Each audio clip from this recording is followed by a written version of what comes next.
सब संतन की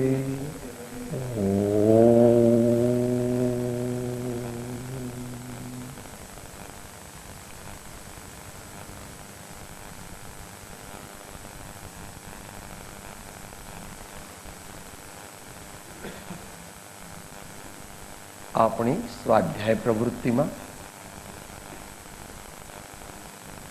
सामान्यपणे આપણે શાસ્ત્રીય પદ્ધતિથી ચાલીએ છીએ.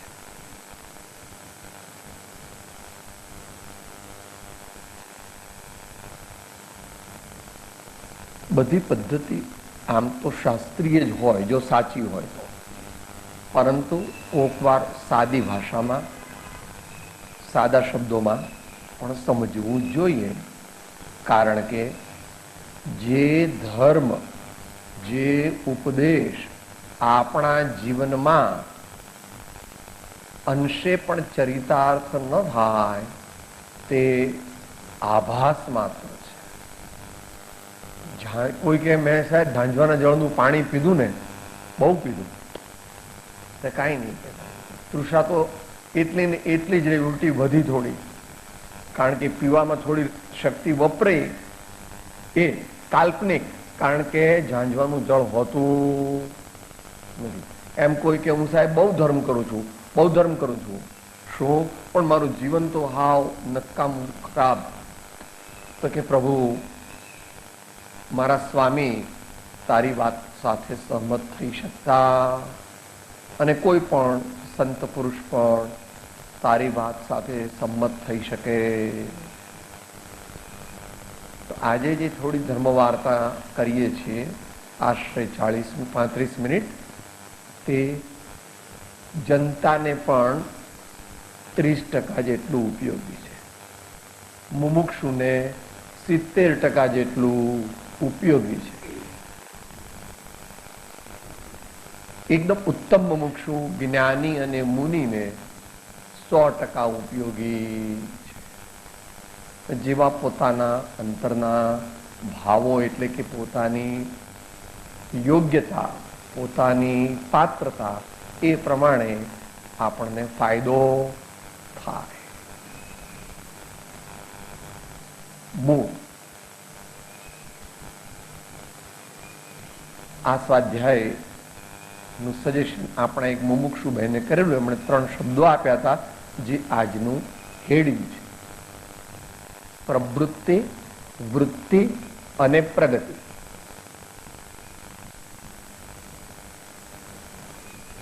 પ્રવૃત્તિ, વૃત્તિ અને પ્રગતિ. આપણે જે ધર્મ વાર્તા કરીએ છીએ તે મધ્યમ સ્તરથી અથવા બિલો મધ્યમ સ્તરથી જ કરીશું, નહીં તો શાસ્ત્રીય થઈ જશે. એ પ્રમાણે લેવું. જેટલું અહીં કહેવાય એટલું જ છે એમ ન માનવું. એનાથી ઘણું વધારે છે, પણ સમય, શક્તિ અને શ્રોતાઓની મર્યાદામાં અને વક્તાની પણ મર્યાદામાં એટલું કહેવામાં આવે. દરેક જેની સાથે સંકળાયેલું છે,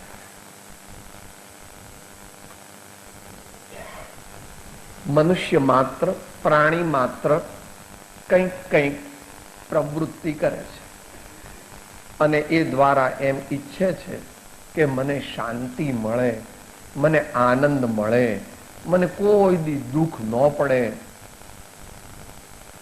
સર્વ પ્રકારે બહુ બધા સારાવાના કાયમ માટે રહે.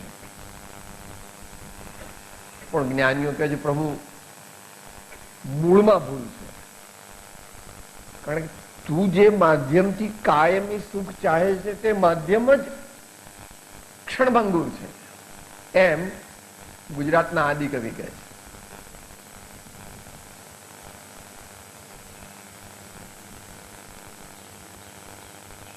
શું કે છે કે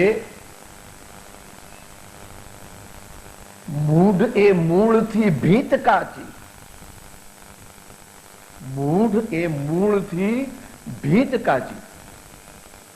તું જે પ્રવૃત્તિ કરે છે તે પ્રવૃત્તિ જેના આશ્રયથી કરે છે, જે માધ્યમથી કરે તે શરીર, તે જ તારું નથી. અને તે જે છે તે ગમે ત્યારે દગો દઈ દે. માટે તું તારા પ્રકારની પ્રવૃત્તિથી અશાશ્વત સાધનથી શાશ્વત આનંદની પ્રાપ્તિ કરવા ઈચ્છે તે સંભવ નથી.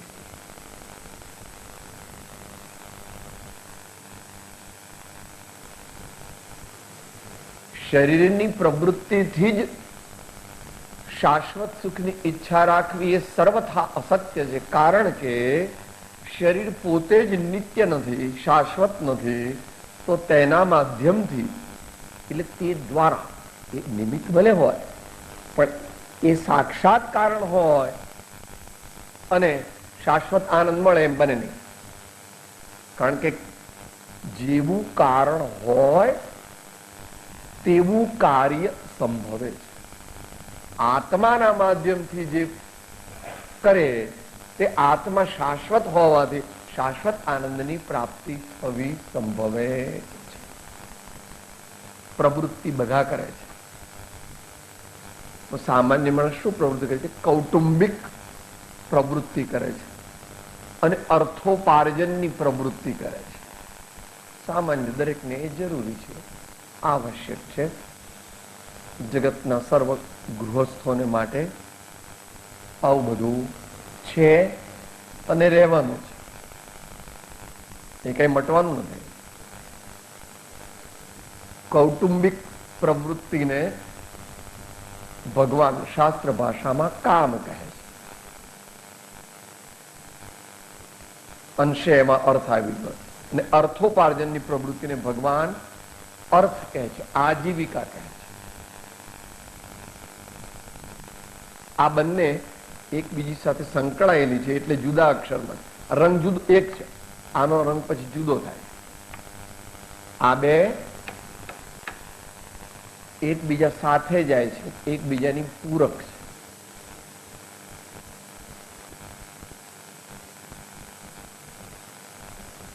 એટલે સંતો કહે છે, કલા 72 પુરુષ કી તામે દો સરદાર, एक जीव की जीविका एक जीव उद्धार, एक जीव की जीविका एक जीव उद्धार.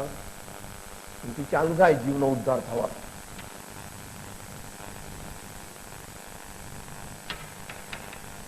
Starting point.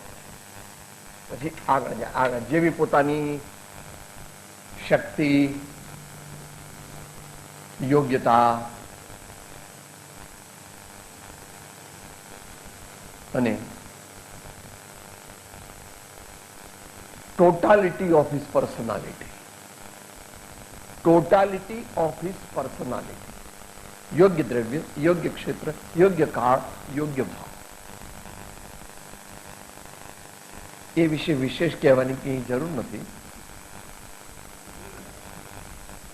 જો એમાં અટકી જાય તો જ્ઞાનીઓ કહે છે, તુને દિવસ ગવાયા ખાય કે और रात गवाई सोए के, हीरा जन्म अमोल था कौड़ी बदले. લક્ષ્મી અને અધિકાર વધતા શું વધ્યું તે તો કહો. શું કુટુંબ કે પરિવારથી વધવાપણું એ નહીં રહો. વધવાપણું સંસારનું નરદેહને હારી જવો એનો વિચાર નહીં. અહોહો એક પણ તમને.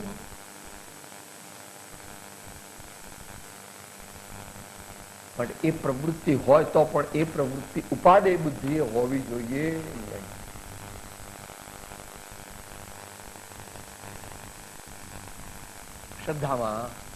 શ્રદ્ધામાં આ પ્રવૃત્તિ બહુ સારી છે, આ જ કાયમ હું કરવાનો છું એવું જે માને તે જીવને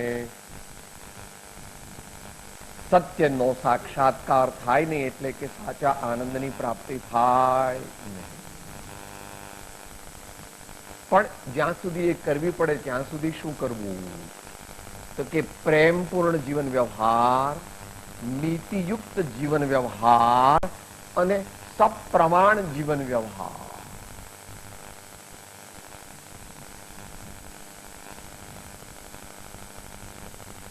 પ્રેમ પૂર્ણ,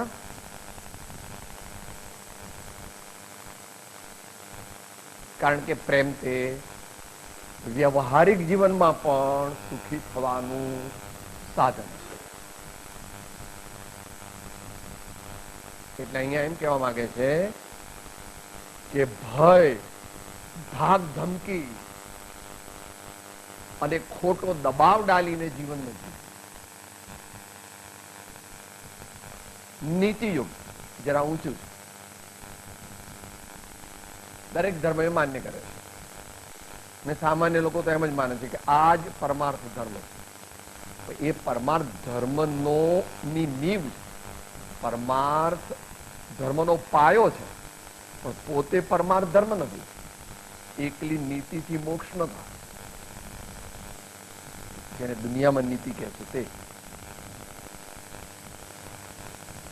અને સપ્રમાણ, જે આજકાલ આપણે બધા આપણા દેશમાં આપણે બધા ભૂલી રહ્યા છીએ રેપિડલી. એકદમ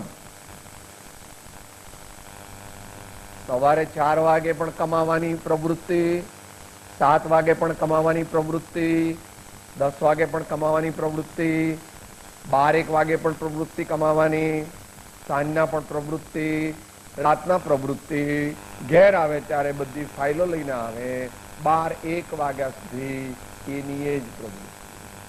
ઘરના લોકો કેટલા કંટાળી જાય, બોલે કે અરે તમે શું વાપરો, એને કાંઈ કે તમારે જે કરવું કરો, હું તમારે વચ્ચે આવું છું, જાઓ જાઓ, તમને એ ખબર ન પડે.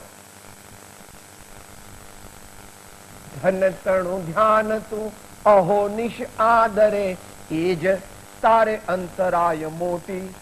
પાસે છે પીયું પલ્યા, તેને નવ પરખિયો, હાથથી બાજી ગઈ થયો રે ખોટી. એક કનક અરુકામિની દો મોટી તલવાર, ઉઠ્યો થો जिन भजन को बीच में लियो સપ્રમાણ. કૃપાળદેવ પુષ્પમાળામાં ઉત્તમ મુમુક્ષુ માટે એનું ડિવિઝન કરી આપ્યું. 1 પ્રહર વિદ્યા કર્તવ્ય, 1 પ્રહર ભક્તિ કર્તવ્ય, 1 પ્રહર ધર્મ કર્તવ્ય, 2 પ્રહર સંસાર પ્રયોજન અને 2 પ્રહર નિદ્રા પ્રયોજન આદિ. એ પ્રકાર એ ઉત્તમ મુમુક્ષુ માટે કર્યું.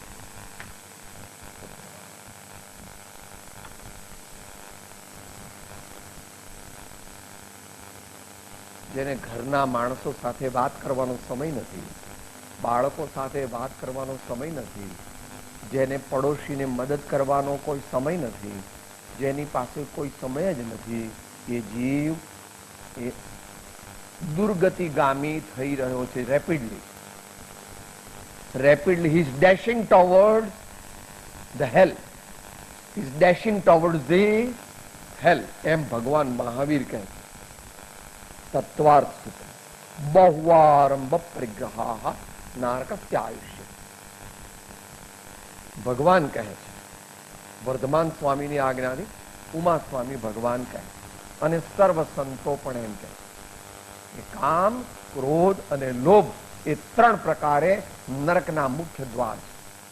તીવ્ર કામ, તીવ્ર ક્રોધ અને તીવ્ર લોભ, આ 3 નરકના દ્વાર છે. એમ શ્રી કૃષ્ણ ભગવાન ભગવદ્ ગીતામાં કહે.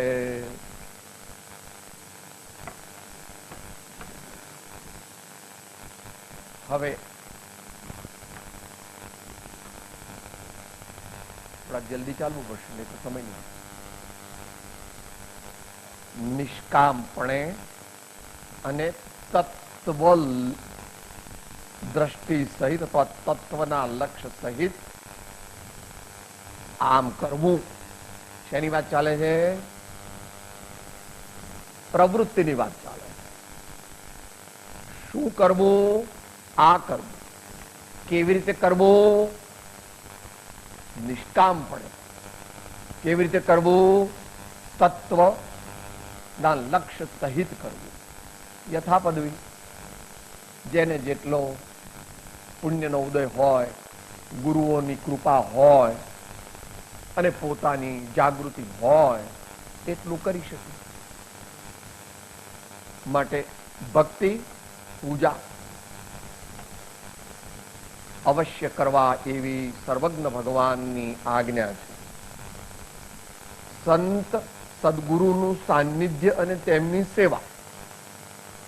સંત સદગુરુનું સાનિધ્ય, તેમની સેવા.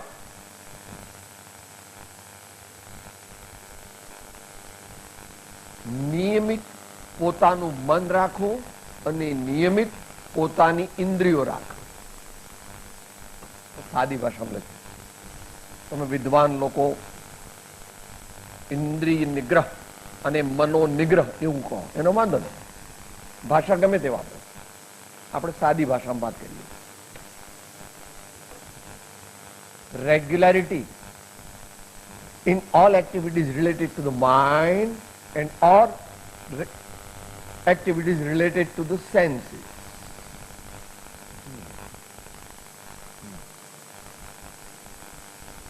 Well regulated, well controlled.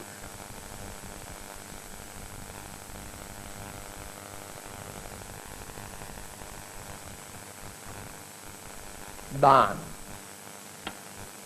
કે સાહેબ આ મોટા અક્ષરે લખ્યું એનું અમને ઓબ્જેક્શન. મહાવીર ભગવાનની આજ્ઞાથી કુંદકુંદ સ્વામી એમ કે છે કે સામાન્ય ગૃહસ્થ પાસે બે જ વસ્તુ. સામાન્ય ગૃહસ્થ, એક પરમાત્મા સદગુરુની ભક્તિ અને એક દાન દેવું છે. એટલી જ એની શક્તિ હોય સામાન્ય ગૃહસ્થ. બધા સામાન્ય ગૃહસ્થો જ હોય તે પણ અત્યારે તો સામાન્ય ગૃહસ્થ પણ ઓછા છે. અત્યારે દુર્જનો અને દુષ્ટોની સંખ્યા ઘણી વધારે છે. એમાં આપણે આવી જતા હોય તો આપણે ગણી લઈએ. આપણે કોઈની વાત નથી કરતા.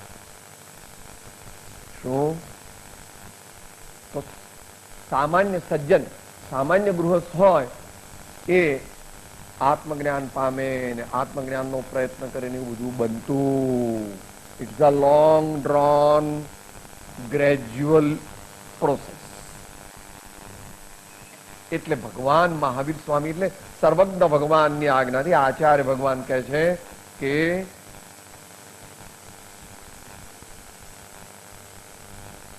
પછી એની ડિટેલ્સ જે છે તે 6% આપે તો હલકામાં હલકો શ્રાવક છે, 10% આપે તો મધ્યમ શ્રાવક છે અને 25% આપે તો ઉત્તમ શ્રાવક છે. એવું ભગવાને દાન અધિકારમાં કહેલું. દાનનો વિષય અત્યારે નથી એટલે એને ડિટેલ નહીં લેવાની, પણ જે તમે ગણો તે આહાર દાન, જ્ઞાન દાન, વિદ્યા વગેરે દાન, ઔષધિ દાન, મસ્તિકા દાન અને પછી અભયદાન આદિ, અને ત્યાર પછી આગળ અત્યારના મોડર્ન દાન એ ભૂમિદાન, નેત્રદાન, દેહદાન, રક્તદાન વગેરે યથાપદવી ગુરુગમથી સમજવા. તીર્થયાત્રા અને નિવૃત્તિ ક્ષેત્રમાં રહીને વિશેષ સંત સાનિધ્ય અને ભક્તિ પૂજા કરવા. પોતાને ઘેર તો દિને દિને કરે છે, પણ વર્ષમાં 15 દિવસ તીર્થયાત્રા, away from the hustle and bustle of the city life.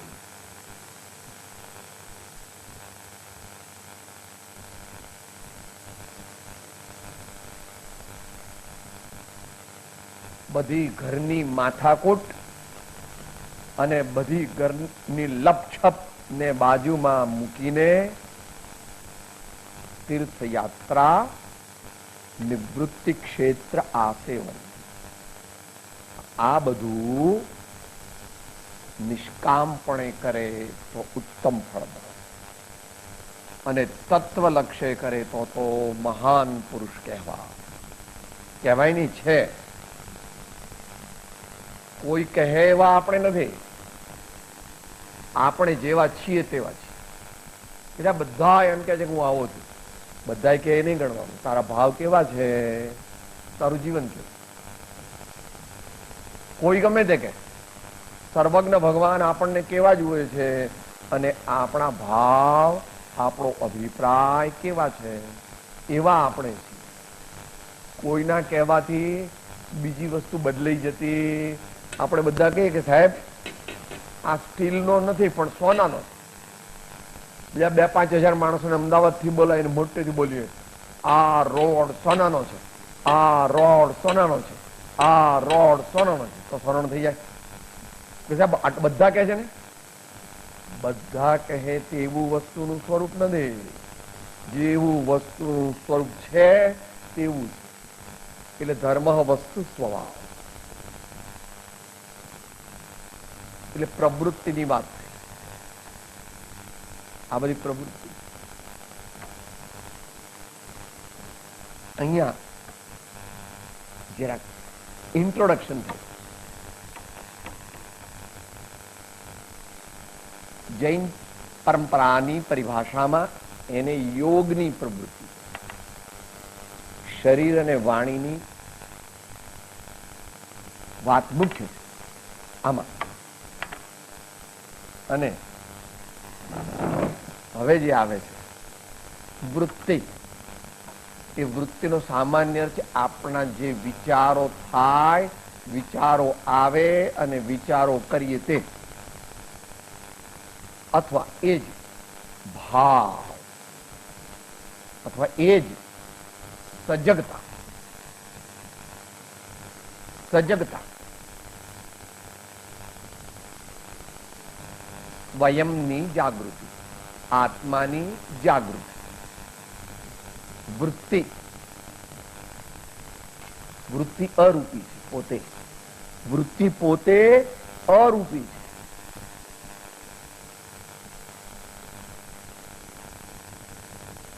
તમે પણ ન જાણી શકો અને અવધિ જ્ઞાની પણ મારી વૃત્તિ ન જાણી શકે. મને પર જ્ઞાની જાણી શકે, કેવળ જ્ઞાની બધું જાણે. અવધિ જ્ઞાની હોય તો મારા ભાવ ન જાણી શકે. મને પરિજ્ઞાન એને માટે હોવું જોઈએ જે જીનાગમ પ્રમાણે વર્તમાન કાળમાં અહીં છે નહીં.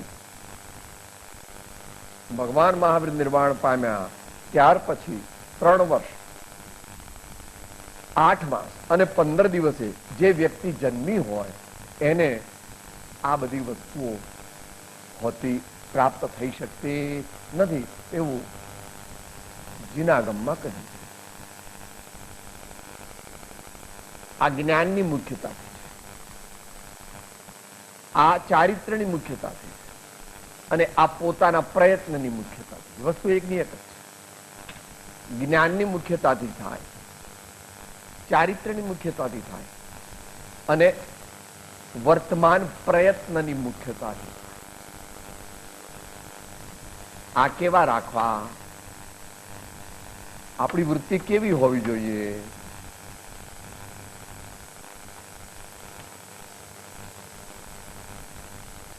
આ નાસ્તિથી, આ અસ્થિથી. જેટલા આપણા જીવનમાં પાપ ભાવો ઘટે તેટલા પ્રમાણમાં ઇક્વિવેલન્ટ ટુ વૈરાગ્યની વૃદ્ધિ થાય. જેટલા પ્રમાણમાં આપણા પાપ ભાવો ઘટે તેટલા પ્રમાણમાં આપણા અંતરનો વૈરાગ્ય, આપણા જીવનનો વૈરાગ્ય વધતો જાય.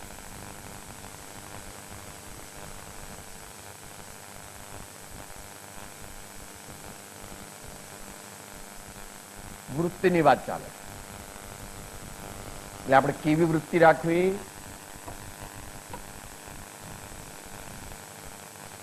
અહીંયા પણ હતું થોડું, પણ ત્યાં સંકુચિત પ્રવૃત્તિ હતી. Field was narrow and limited. અહીંયા આવ્યા તારે જગત આત્મરૂપ માનવામાં આવે, સર્વાત્મમાં સમદ્રષ્ટિ દેવાનો પ્રયોગ અને પ્રયત્ન કરવામાં આવે. ગુણ પ્રવૃત્તિ વિપરીત કાળ છે એટલે કોઈ સર્વગુણ સંપન્ન મહાત્મા મળવાના નથી. કુનકુન સ્વામી હોય તો દીક્ષા લો, લે નહીં ભાઈ.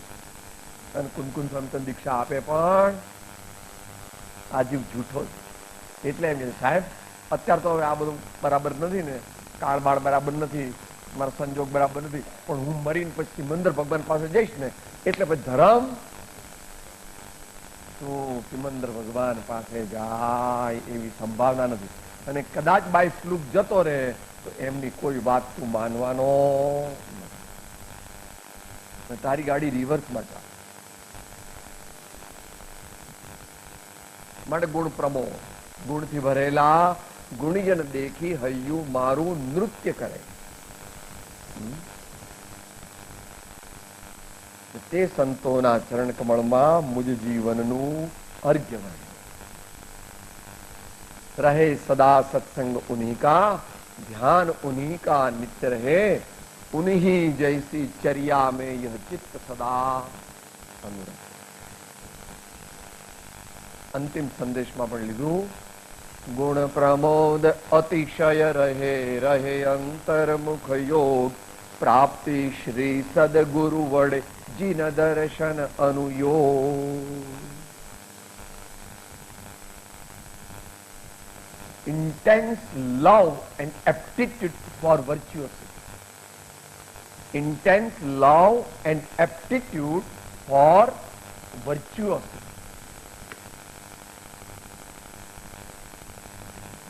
આવું કરીએ તો સૌના સુખમાં મારું સુખ, એવી આપણા જીવનમાં વૃત્તિ જાગે, જગાડવી પડે. એની જાતે ન જાગે. અથવા રેડી સર્વિસિએબિલિટી, અથવા how can I help you, may I help you, can I help you, can I be useful to you, what can I do for you, how can you be comfortable.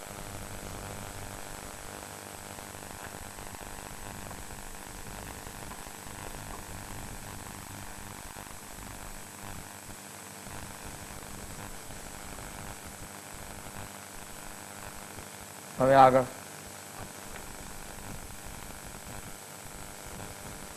મુમુક્ષુઓ, ઉત્તમ મુમુક્ષુઓમાં આ common છે.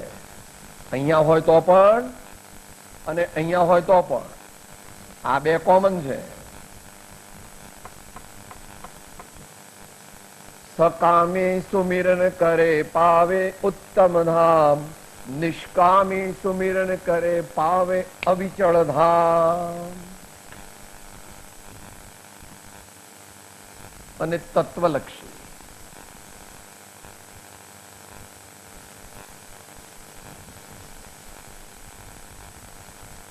જ્યાં સુધી આત્મતત્વનું પરિજ્ઞાન સદગુરુગમ અને પાત્રતા સહિત ન કરે ત્યાં સુધી નિશ્ચય મોક્ષ માર્ગ પ્રગટે નહીં.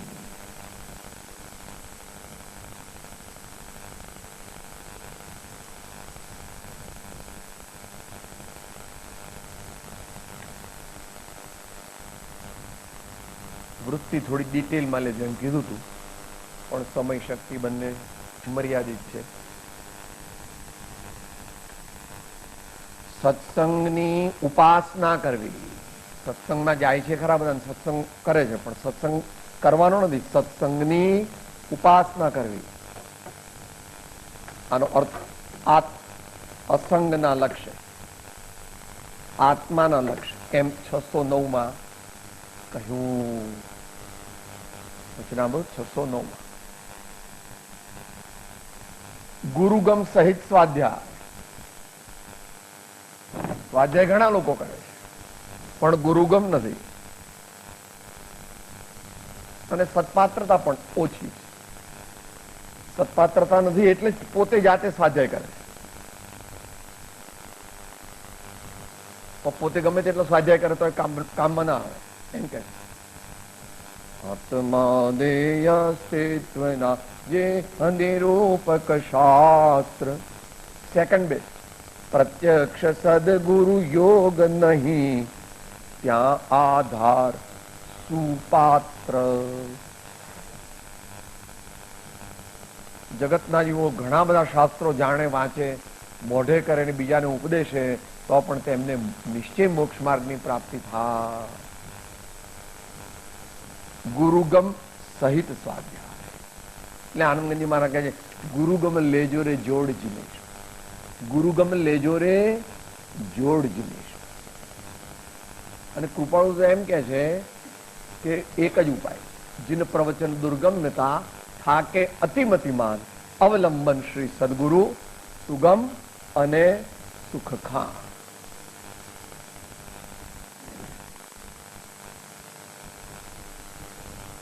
સંકલ્પબદ્ધ બનવું, ગુરુ પ્રભુની સાક્ષી.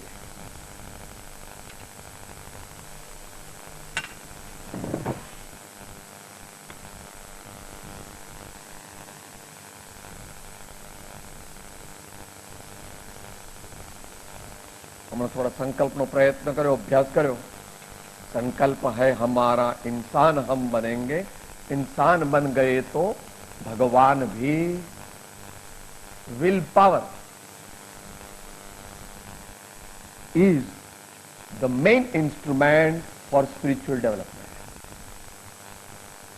મેરુ તો ડગે પણ જેના મન ના ડગે, ભલે ભાંગી તે જાય બ્રહ્માંડ. સંકલ્પબદ્ધ બનવું, નિયમબદ્ધ બનવું. નિયમ પાળવો જુદી વાત છે, નિયમબદ્ધ થવું જુદી વાત. નિયમ પાળવો સારો છે, પણ નિયમબદ્ધ થવું એ શ્રેષ્ઠ. પોતાની જાતે લે તો ન ચાલે. આપણે તીર્થંકર નથી, આપણે તીર્થંકર નથી. તીર્થંકર પણ પહેલા સિદ્ધ ભગવાનને નમસ્કાર, પછી જ સ્વયં દીક્ષિત થાય. is not permitted to take diksha without doing appropriate adoration to Lord Siddha. ગુરુ અને પ્રભુની સાક્ષી. એટલે એમાં ઉપલક્ષ્યથી ચતુર્વિધ સંઘની સાક્ષી અથવા ધર્માત્માઓની સાક્ષી. અને રૂડો નિયમિત ધ્યાનાભ્યાસ.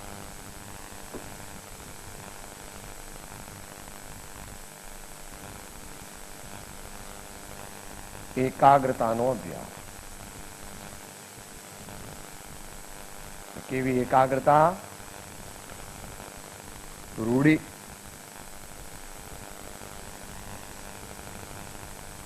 માયા, મિથ્યા અને નિદાન શલ્યથી રહિત હોય તો સારું. અને નિયમિત. આમાં આપણે ઘણો પ્રોબ્લેમ છે બધાને. અને ગૃહસ્થને રહેવાનું, કારણ કે પરાધીન. ગૃહસ્થ એટલે કોઈ અપેક્ષા એ ગુલામ. ગૃહસ્થ એટલે કોઈ અપેક્ષા એ સ્વાધીન નથી, પરાધીન. દીકરાને હોસ્પિટલમાં દાખલ કર્યો, મા બાપને હોસ્પિટલમાં દાખલ કર્યા. શું કરું સાહેબ? હમણાં દુકાળ છે, ખાવા નથી, મજૂરી કરવા જઉં છું. શું કરું સાહેબ?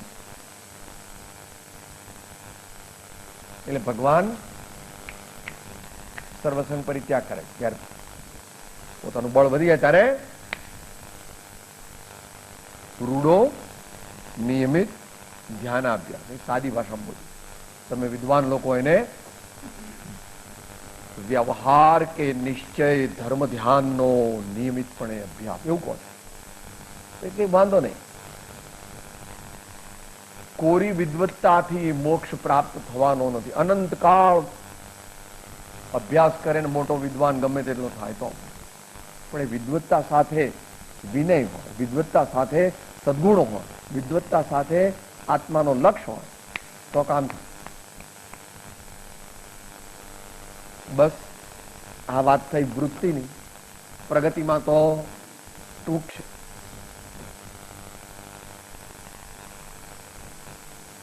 મારું જીવન ઉમદા છે તો પ્રગતિ કરી, મારું જીવન પવિત્ર છે તો પ્રગતિ કરી, મારું જીવન પરોપકારી છે તો પ્રગતિ કરી. એમાં ભાંગા ઘણા પડે. અત્યારે સમય નથી. આને જરા શાસ્ત્રીય પરિભાષા બની. અશુભ પ્રવૃત્તિ અને અશુભ વૃત્તિ ઓછી કરી, શુભ પ્રવૃત્તિ અને શુભ વૃત્તિ વધારી, એનાથી આગળ આત્માના લક્ષ્ય આ બધું કર્યું, ગુરુની આજ્ઞા પ્રમાણે અને આત્માના લક્ષ્ય આ બધું કર્યું, અને આ બધું કર્યું હોય ને આ પ્રાપ્ત થાય તો મોક્ષ માર્ગ આવી ગયો હાથમાં. મોક્ષ કહ્યો નિજ શુદ્ધતા, તે પામે તે પંથ, સમજાવ્યો સંક્ષેપમાં સકળ માર્ગ નિર્ગ્રંથ. The path of self-purification is the path of salvation. The path of true self-purification is the path of salvation. હવે આપણે ઉપસંહાર કરીએ છીએ.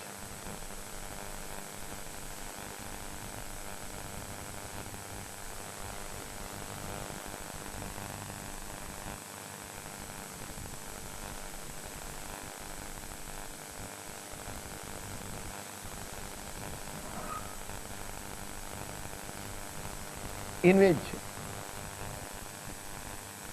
ઇન્વેજ છે, પણ સાવ જે કઈ સમજે જ નહીં એનું શું કરવું? કે જો ભાઈ વ્યસન લંપટ બનવું નહીં અને કોઈ પાપ કરવું પડે તો પણ હૃદયથી કરવું નહીં. નથી કરવું, આ નથી કરવું, કરવા જેવું નથી. જગતના જીવો તો તીવ્ર ભાવમાં છે. અનંતાનુબંધીના અનંત ભાંગા છે. આમાં થોડું શાસ્ત્રી આવે. અનંતાનુબંધીના અનંત ભાંગા છે. એમાં આજે સાહેબ મને ઓળખતા નથી, તમારે જો ભિખારી અભણ અંધશ્રદ્ધાળુ નથી હું. હા, બંગલે આવજો ખબર પડે હું કોણ. આ ગાંધીનગર ને દિલ્હીના મિનિસ્ટરો મારા ખિસ્સામાં છે, અને અમેરિકન કોંગ્રેસમાં બધા મેમ્બર છે એ પણ મારા. એમ કે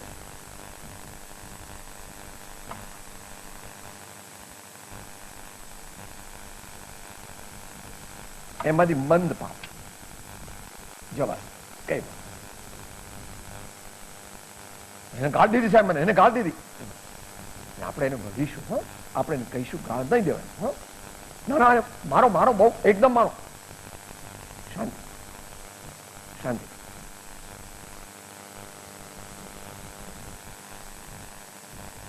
એ પહેલી શરત કૃપાળુદેવ મૂકેલી છે બંને. મંદ વિષયને સરળતા એમ પણ મૂક્યું અને કષાયની ઉપશાંતતા એમ પણ મૂક્યું. એટલે બંને લીધા, મંદ વિષય અને કષાયની ઉપશાંત.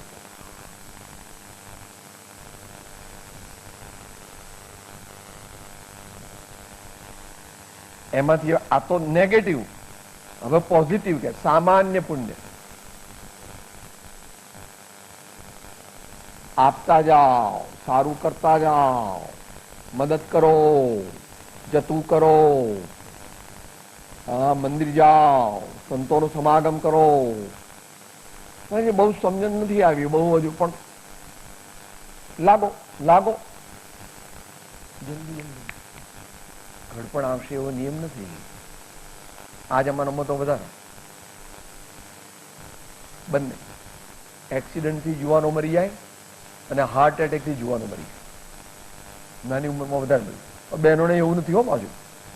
બહેનો પેલા બ્રેસ્ટ કેન્સર ને બધું થાય 35 વર્ષ 33 વર્ષ. બાકીના સોશિયલ કારણસર દરરોજ 2-4 બહેનો આપઘાત કરે. અહીંયા આટલા ગુજરાતમાં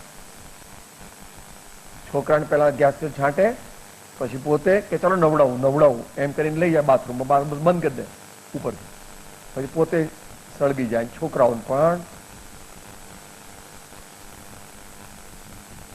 ભૂલ છે પોતાની. એવું નહીં કરવું જોઈએ, એવું નહીં કરવું જોઈએ. પણ આવેગ બેભાન થઈ જાય. એમાંથી પછી જો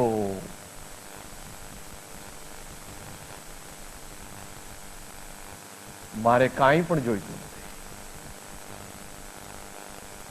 મારે કાંઈ જોઈતું નથી. હે પ્રભુ, મારે જે જોઈએ છે આપને ખબર છે. મારે જે જોઈએ છે આપને ખબર છે. માત્ર મોક્ષ અભિલાષ, મુખ્ય મોક્ષ અભિલાષ.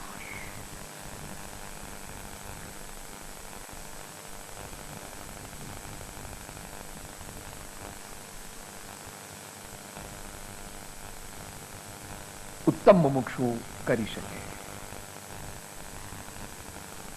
બીજા બધા કે માગી લો 2-4 કરોડ રૂપિયા અને 2-4 દીકરા માગી લો, 2-4 બંગલા માગી લો, તબિયત સારી રહે માગી લો, માગી લો. અત્યારે ભગવાન માગી લો, માગી લો. જાચું નહીં સુરવાત પુનિ નર રાજ પરિજન સાથજી, બધું જાચ હું તું ભક્તિ ભાવ ભાવ દીજીએ શિવનાથ. દુનિયાને ખબર જ નથી કે આ બધી વસ્તુ તે અંતિમ સુખ આપવા વાળી નથી. અત્યારે તો છે જ નહીં. અત્યારે આ દુનિયામાં સંપત્તિ અલ્પ છે, માટે સમ્યક દ્રષ્ટિ કદાપી અહીંયા જન્મે નહીં. સમ્યક દ્રષ્ટિ મનુષ્ય લોકમાં જન્મતા નથી.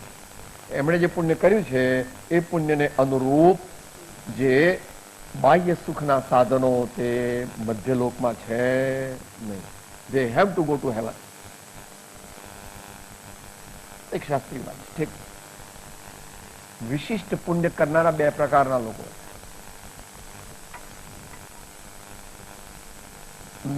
ફાર મેજોરિટી જે છે, ફાર મેજોરિટી ઉત્તમ મુમુક્ષુઓ અને જેમને મોહ ગ્રંથિનો ભેદ નહીં થયો એવા, પરંતુ ઉપયોગ રાખીને ધર્મ કરવા વાળા ત્યાગી, બ્રહ્મચારી, મુનિ, આચાર્ય.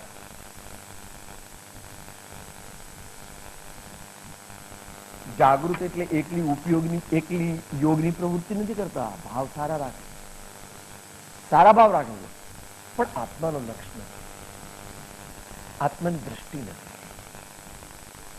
એટલે પુણ્ય તો ઘણું બંધાય છે.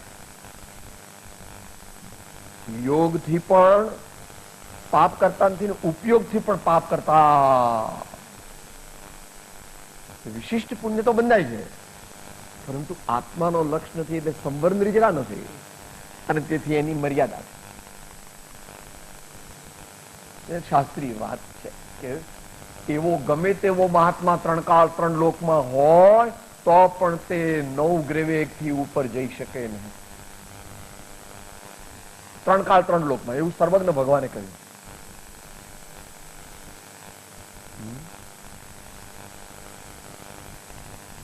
અનુત્તર વિમાન આદિમાં એનો પ્રવેશ નથી, અને બીજા પણ કેટલાક સ્થાન છે જ્યાં એનો પ્રવેશ નથી.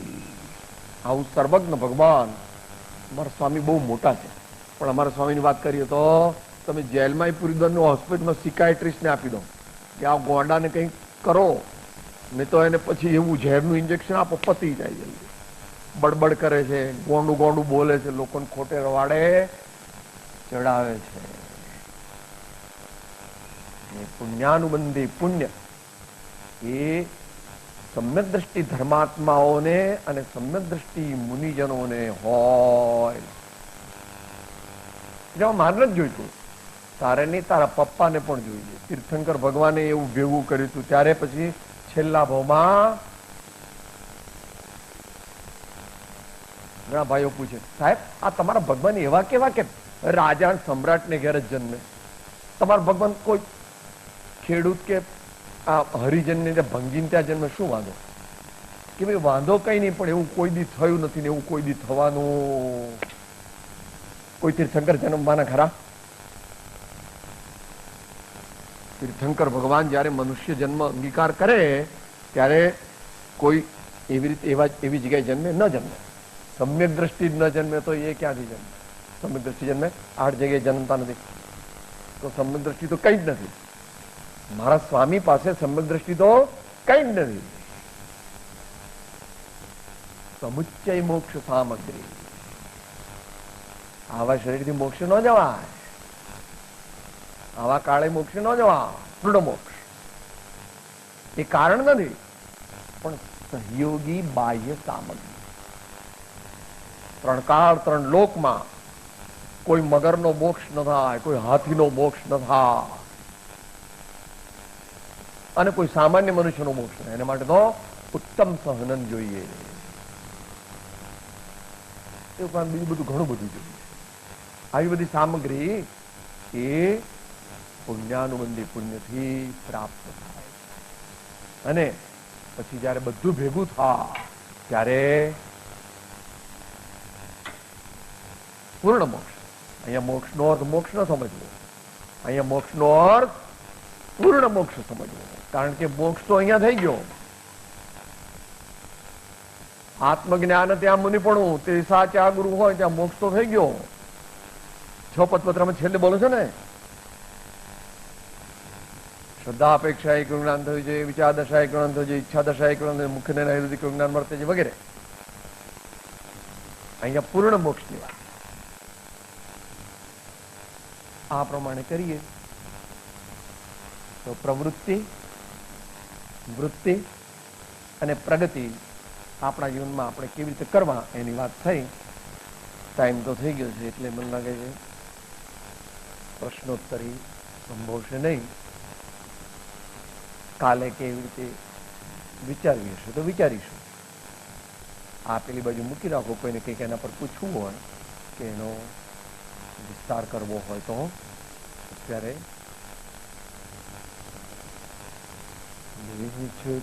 જેની દશા વર્તે દેહાત તે જ્ઞાની ના ચરણમાં હો વંદન અગ્રો પરમ કૃપાળો ત્રિલોકના સબ સંતન કી જય આનંદ.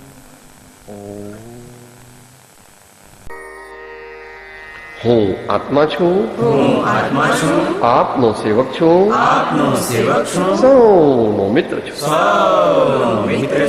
હું આત્મા છું, આપનો સેવક છું, સૌનો મિત્ર છું. હું આત્મા છું, આપનો સેવક છું, સૌનો મિત્ર છું.